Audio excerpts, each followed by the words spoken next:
Mais le plus important, c'est pas tant le jeu, en fait. C'est l'équipe avec laquelle on travaille. Moi, je me suis éclaté à faire du Winnie l'ourson, alors que je suis pas spécialement fan de Winnie l'ourson. J'ai fait des jeux de zombies, mais j'ai pris autant de plaisir dans les deux, tout simplement parce que l'équipe était juste formidable. Mais on fait rarement le jeu qu'on a envie de faire. Moi, ça, c'est un rêve, mais on peut y arriver.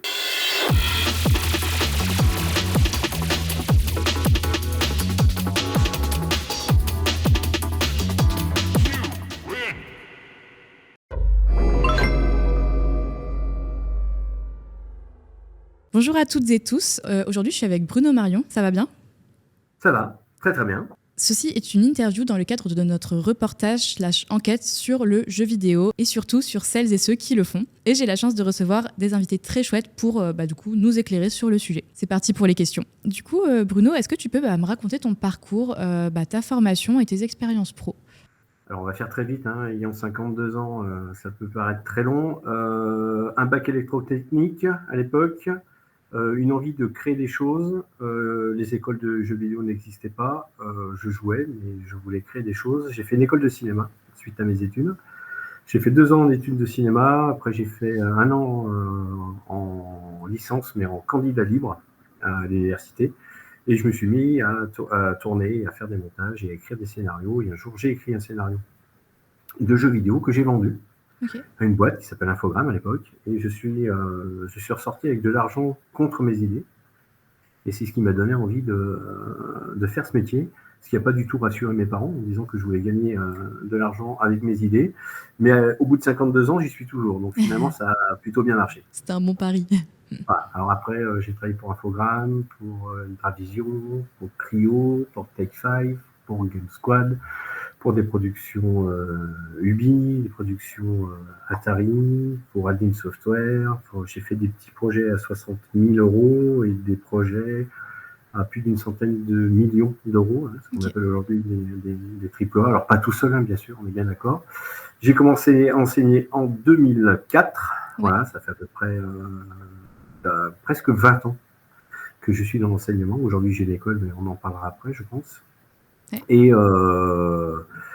j'ai créé une école donc en 2019 et j'ai recréé un studio de jeux vidéo, si je ne dis pas de bêtises, en 2016, pardon, et j'ai recréé un studio de jeux vidéo en 2019. Ok. Du coup, on va en parler juste après, t'as raison. Qu'est-ce qui, toi, de base, t'a donné envie de faire du jeu vidéo ? Alors, je jouais au jeu électronique. À l'époque, on appelle ça un jeu électronique. Il faut savoir que je joue depuis 1978 et mon premier jeu, j'ai commencé à travailler en 96-97. C'était l'envie de créer, de faire jouer les gens et de pouvoir être... en gros, on n'avait pas encore... On avait plus ou moins le terme de game designer quand même. Être celui qui allait, on va dire, très vite fait inventer le jeu, les mécaniques, etc. Une envie de créer, de partager, en fait, de faire jouer les gens, comme j'avais la même envie de faire d'écrire des films, de réaliser des films et de montrer des aventures. Voilà, la même chose, mais du côté numérique, en fait. Voilà, j'ai basculé à partir du moment où j'ai commencé à gagner de l'argent avec ma créativité. Je suis parti dans le jeu vidéo et j'y suis resté. Ok, c'est super intéressant d'avoir l'aspect créatif et pas technique là dans ton discours. Alors, je ne suis pas du tout technique. Ouais. Ah non. Okay. Non, c'est pas fait pour moi. Ok, ça marche. Du coup, je me suis permise de stalker ton LinkedIn. J'ai vu que tu avais travaillé dans pas mal de studios, tu nous l'as dit aussi là, du coup. En tant que game designer notamment, est-ce que tu peux nous expliquer en quoi consiste ce métier ? Alors, maintenant, c'est les métiers du game design. Alors, pour faire très très simple, parce qu'il ne faudrait pas des heures, mais c'est aujourd'hui, de toute façon, on a plus de 50 métiers différents qui sont identifiés dans l'industrie du jeu vidéo, dont une bonne vingtaine dans les métiers du game design.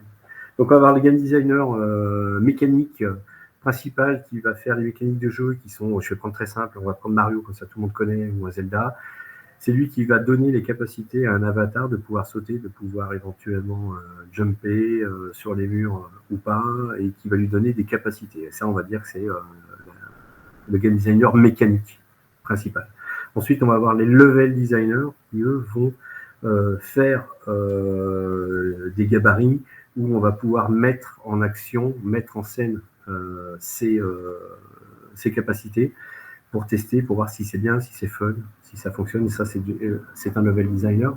On a aussi l'UX designer, c'est celui qui va essayer de maintenir le joueur dans le flow, faire qu'on le challenge régulièrement, pas trop vite pour pas qu'il jette la manette, mais non plus pas trop lentement pour pas qu'il s'ennuie. On va mettre le jeu à ce niveau-là, on va emmener le joueur un tout petit peu plus haut, on va le laisser dominer le jeu un petit moment, puis finalement on va faire que le jeu va devenir plus dur et au fur et à mesure on va augmenter, il va falloir de plus en plus de skills aux joueurs. Donc il y a le UX designer qui lui va s'occuper de tout ça, de tous les réglages.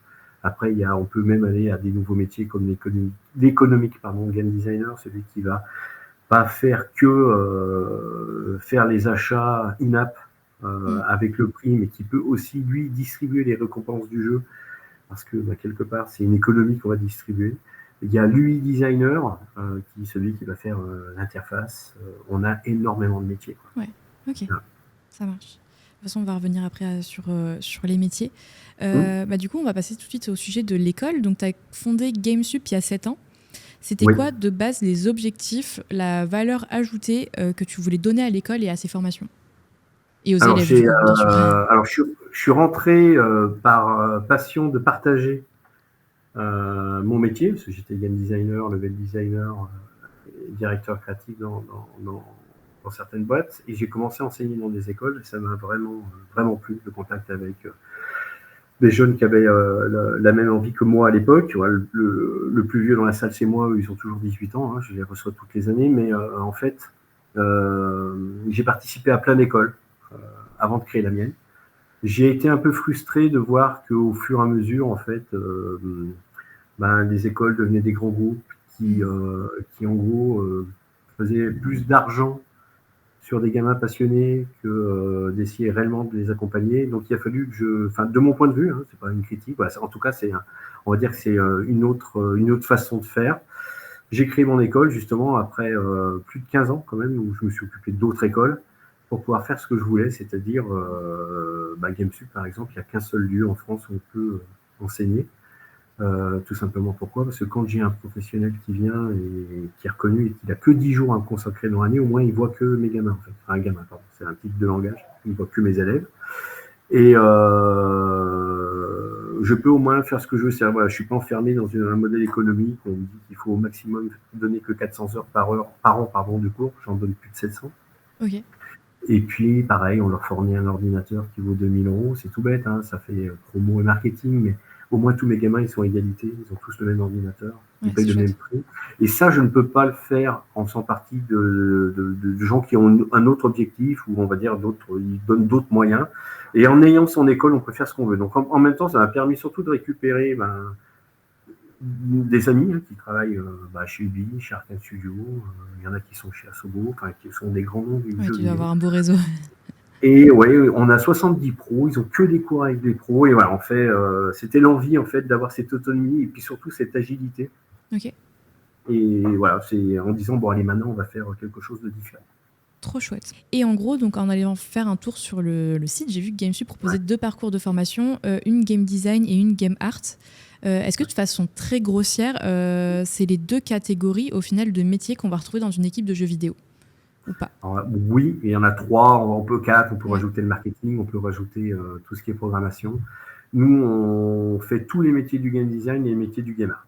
Voilà. Okay. Donc, pour faire très simple, le métier du game art, c'est tout ce qui est visuel. Je le dis bien parce que game design, souvent, induit en erreur, où j'ai pas mal de jeunes qui viennent ou de parents qui viennent en disant ils dessinent depuis tout petit, ou elle dessine depuis tout petit, elle est faite pour être game designeuse, et en fait, j'ai plutôt game artiste. Ouais. Voilà. Donc, on a ces 2 corps de métier, on a fait ces 2 corps de métier, on fait rien d'autre, c'est-à-dire on ne promet pas de faire de l'animation, pour du film d'animation, on spécialise les jeux. Et ce qu'on fait, tous les 6-8 semaines de cours, on les mélange ensemble, ils travaillent en équipe, mais réellement dans des conditions réelles de studio, et ils ont entre 3 et 1 mois pour pouvoir faire un produit. Okay. Et tout simplement, ils le font pendant 4 ans, ils font 12 produits. Et on a une deuxième métier, donc on est game design, game art, principalement, et les métiers pas de la tech, c'est mal dit, c'est mal formulé, les métiers de la programmation, on va dire, pour faire simple, programmeur gameplay, etc., rendu. Nous, on ne le fait pas, ça. Okay. Ce sont nos game designers qui vont mettre un peu plus les mains dans le cambouis, dans les moteurs de jeu, et quand ils sortent, en fait, ils sont dans les métiers du game design, mais ils ont plus de connaissances du moteur de jeu. On n'a pas choisi de faire la partie programmation. Ok, voilà. Ça marche. Voilà. J'avais pas envie de me retrouver avec des game designers qui n'ont que des idées. et qui disent qu'il faut aller voir les game artists pour faire la 3D, qu'il faut aller voir les programmeurs pour que ça fonctionne, et eux, ils ont que les idées. Ok, Voilà, ouais. c'est moins employable en tout cas. Ouais. Mais il y a programmation, art, design, marketing, et tout ce qui est distribution, et puis bien sûr les métiers support, la production, RH, comme toutes les industries. Ok, bon, c'est cool que tu abordes cette partie-là parce que c'est une partie qu'on aborde nous-mêmes aussi dans le reportage, les métiers annexes, qu'au final on n'est pas obligé de faire aussi une formation de développeur de jeux vidéo pour la faire très grossièrement, pour le dire surtout de toute façon très grossière. On peut venir d'autres horizons et travailler quand même dans cette industrie. On va peut-être pas forcément faire le jeu vidéo, coder Mario, on va dire, mais voilà, on peut travailler dans des entreprises de jeux vidéo. Ouais. Effectivement, on peut être dans la production, support RH, très important, souvent sous-estimé dans les boîtes de jeux. Ouais. Oui, bien sûr, on peut. Après, tout ce qui est être les mains dans le cambouis, comme je dis, être dans la production même, là, forcément, il faut avoir une grosse formation aujourd'hui. Ce qui n'était pas le cas dans les années 90, où moi, j'ai pas eu de formation, et on s'est fait de façon empirique sur le tas. Ok. Et du coup, la formation, elle se fait sur 5 ans des deux catégories? Non, elle se fait sur 4 ans. Voilà, okay. Ça aussi, c'est quelque chose que je voulais enlever. Je fais un bac plus 3 en 4 ans. Okay. Dans ma première année, on donne directement au niveau bachelor. Ça nous permet d'aller beaucoup plus loin. Je ne vois pas l'utilité de faire une 5e année, à part juste pour dire j'ai fait un bac plus 5. Ça permet d'enlever quand même une bonne partie, un 5e du prix des études, quand même, déjà, d'une part. Et alors pour l'instant, on tourne à 70-80% de nos étudiants placés à la fin du cursus. Le jour où on s'aperçoit qu'on descend à 50, 60, 40, si jamais un jour ça arrive, on fera déjà autre chose avant. Hein. On rajoutera peut-être une année parce que il ne faut pas oublier que maintenant, les studios sont habitués à avoir des jeunes qui sont formés dans les studios, dans les écoles, pardon. Ouais. Et en fait, ils sont de plus en plus exigeants avec le niveau d'entrée. Okay. Pour l'instant, les 4 ans suffisent. Je ne veux pas en rajouter une de plus. Oui, juste pour rajouter. Ouais, voilà, okay. Juste pour rajouter, effectivement. Okay, c'est une demande de parents, souvent. Ok, voilà. D'accord. Ouais. Demande de parents. Souvent, c'est à 1 an près, il pourrait avoir un bac plus 5. Oui, en effet. Bon, voilà, c'est la question de parents, ça, en principe. Ouais, ok, ça marche. Et du coup, la question d'après, c'était par rapport à une formation de développeur plus classique. C'est quoi, du coup, déjà, les points communs? Est-ce qu'il y a des points communs? Et c'est quoi, pardon, les points les gros points différents entre ces deux formations, une formation plus spécialisée, en fait? Alors moi, par exemple, dans mon studio, là, en ce moment, je suis en train de recruter un développeur pur, un programmeur gameplay, et engine aussi, qui va utiliser soit Unity, soit Unreal, parce qu'on travaille sous l'un ou l'autre. Ouais. Je vais chercher des gens qui ont fait des écoles d'ingénieurs ou qui ont une formation C++ très poussée. Que moi je ne propose pas et qu'on ne fait pas. Alors il y a des liens, mais bon, la grosse différence c'est que eux ils vont comment on dit, ils vont taper très bas dans le code et ils ont des connaissances que moi en tout cas je ne fais pas avec mes étudiants ici. Alors oui, il y a des similitudes.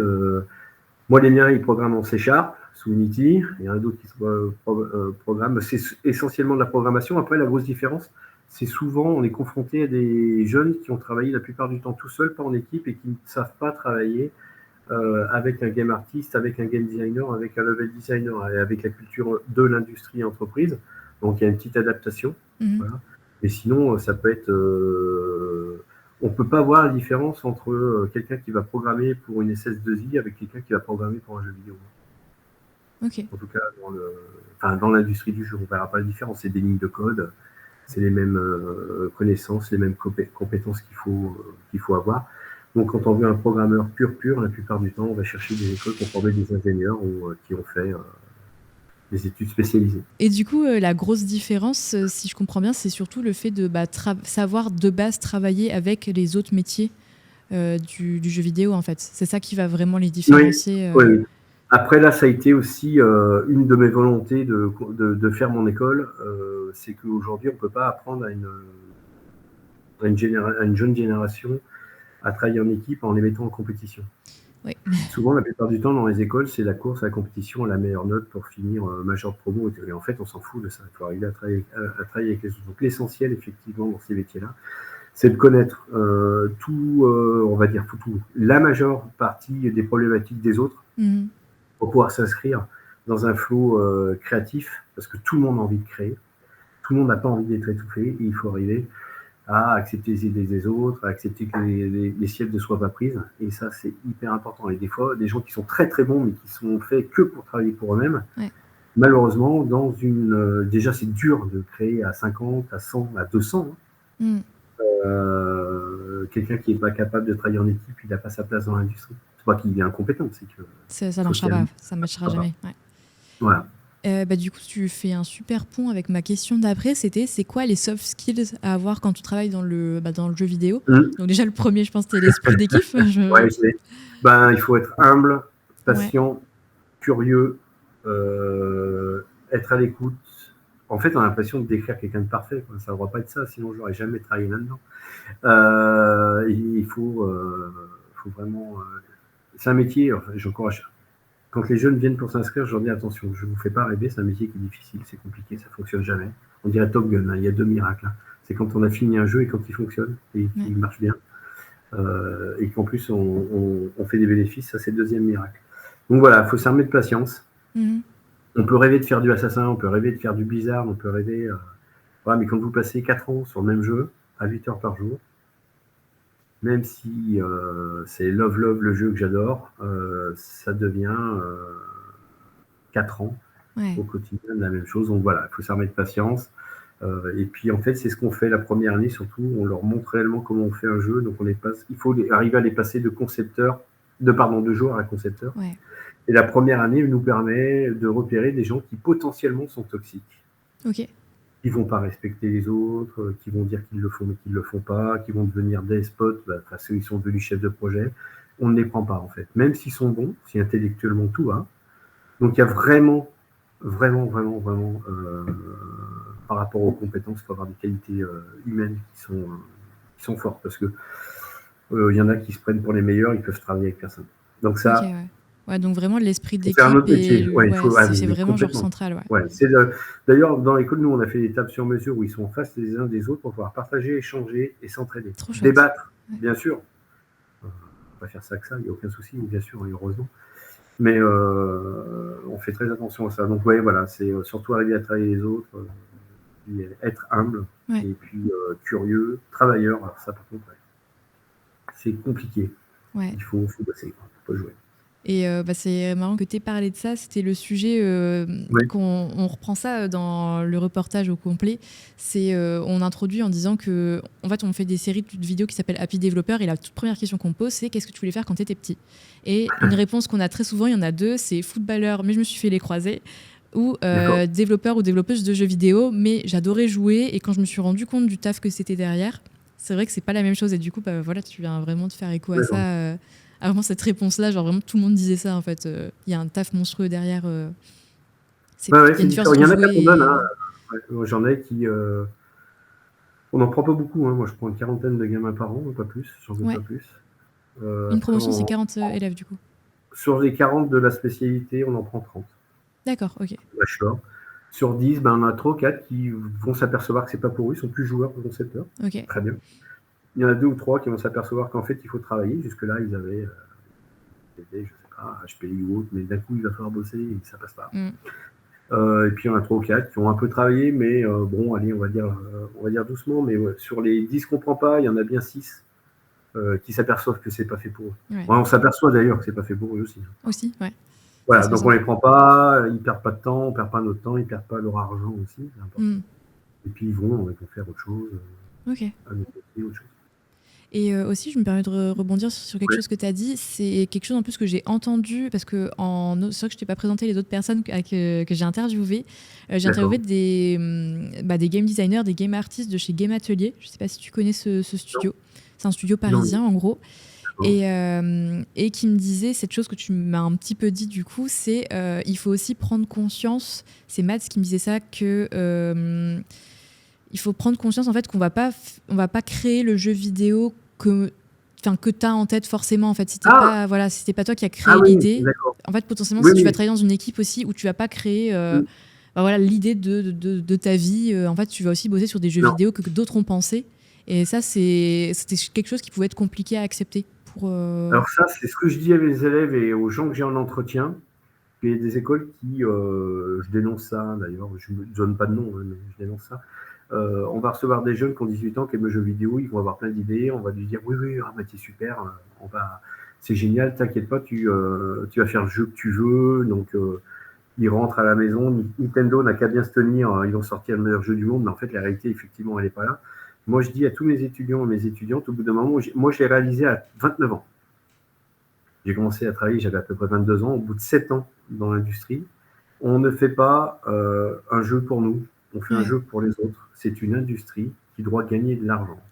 Ceux qui travaillent dedans sont la plupart du temps passionnés, mais cette industrie veut gagner de l'argent. Et elle en gagne beaucoup, elle en gagne 200 milliards de dollars à quelque chose près. Là, j'ai lu le dernier rapport de diagnostic du jeu vidéo, voilà, quand même. Il faut savoir que cette année, c'est 4 fois plus que tout le cinéma et la musique réunis mondiale. Ouais. C'est 4 fois plus. D'habitude, c'est 2 fois plus, mais ça fait plus de 20 ans. Donc forcément, on n'est pas dans une industrie épicurienne. Donc on a ce qu'on appelle un persona, une cible. On doit cibler les joueurs de tel âge à tel âge, alors même si l'âge n'est pas une cible, mais qui aiment bien jouer à ça, qui sont des joueurs sociaux ou qui sont des joueurs collectionneurs avec une licence. Moi, je travaille pour Disney, j'ai fait des licences Disney, on ne sort pas de la licence. Et effectivement, on ne sort pas le jeu qu'on a envie. Voilà. Sauf aujourd'hui, j'essaie d'en faire un. Et encore, aujourd'hui, moi, je suis directeur créatif dans mon studio, j'ai créé le jeu de A à Z. Ça rêve de beaucoup, ça. Mais pour ne pas mettre à mal mon équipe, il m'apporte énormément d'idées. Et en fait, aujourd'hui, si je regarde le jeu, il ressemble à 70% de ce que je voulais, mais ils ont injecté des choses dedans. Donc, quelque part, ça devient le leur aussi.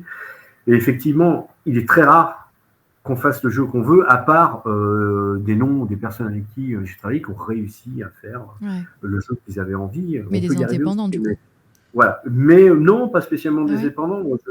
Voilà, j'ai des amis, ceux qui ont monté Arcane, ils ont réussi à faire Dishonored à la base. Des fans de TIFF, ils ont réussi à écrire leur licence, à créer quelque chose aujourd'hui qui est devenu une licence, pardon. Voilà, bien sûr, ça peut se faire. Comme j'avais travaillé avec M. Reynal qui a fait Alone in the Dark et Little Big Adventure. Voilà, c'est des créations pures, c'était leur jeu. Oui, ça arrive. Mais c'est plus compliqué. Ça peut, voilà. Mais effectivement, la majeure partie du temps, on travaille pour une commande. Mais le plus important, c'est pas tant le jeu, en fait.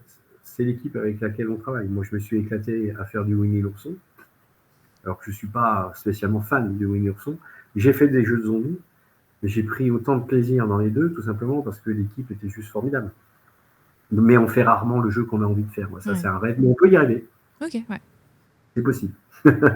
Écoute, on arrive à la fin de l'interview. Je t'ai posé la question sur les soft skills. Est-ce que tu as un dernier mot, un dernier peut-être conseil, je sais pas, quelque chose qui te vient en tête là tout de suite? Les jeunes qui veulent... Oui, alors pour les jeunes qui veulent faire du jeu vidéo, et si jamais un jour je les croise à GameSup ou autre, ou ailleurs, venez essayer avant d'avoir juste des joueurs. Essayez. Aujourd'hui, il y a Unreal Engine qui est disponible gratuitement, qui permet de faire des choses. Il y a Unity qui permet de faire des choses. Il y a RPG Maker qui est payant, qui est sur Steam, qui permet de faire des choses. Il y a des jeux aussi comme Portal qui permettent de faire des maps, ou des vieux Age of Empires ou quoi que ce soit. Ceux qui sont plutôt du côté du game art, qui peuvent dessiner, essayer de faire de la 3D avec du Blender qui est gratuit, avec une version ZBrush qui est gratuite. Et en fait, ils ont énormément d'outils aujourd'hui pour essayer de voir si ça leur plaît en amont. Parce que souvent, je les ai en ce moment, quand ils sont dans la seconde et la première, en toute panique, à vouloir faire du jeu vidéo, quelle option on prend. Mais avant de prendre une option et de choisir un bac, parce qu'en fait, pour rentrer dans une école du jeu, il faut avoir un bac, en principe, et c'est tout, peu importe lequel. Je les incite à surtout mettre, comme je dis souvent l'expression, mettez 20 fois les mains dans le cambouis sur les choses pour voir si intrinsèquement ça leur plaît.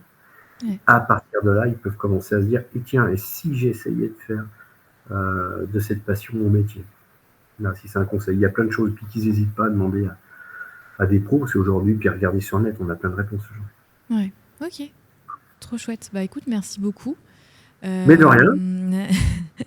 Merci pour ton témoignage. Notre discussion, elle sera retrouvée dans le reportage complet sur le jeu vidéo. Ça sera sur la chaîne principale de We Love Devs. Abonnez-vous. Vous pouvez aussi activer la cloche. N'hésitez pas à commenter, à poser vos questions aussi. Et il y a aussi plein d'autres formats cool à découvrir. Abonnez-vous aussi à cette chaîne. C'est la chaîne secondaire. Il y a plein de contenus aussi qu'on met très régulièrement. Et vous pourrez aussi retrouver toutes les interviews. Ciao, ciao!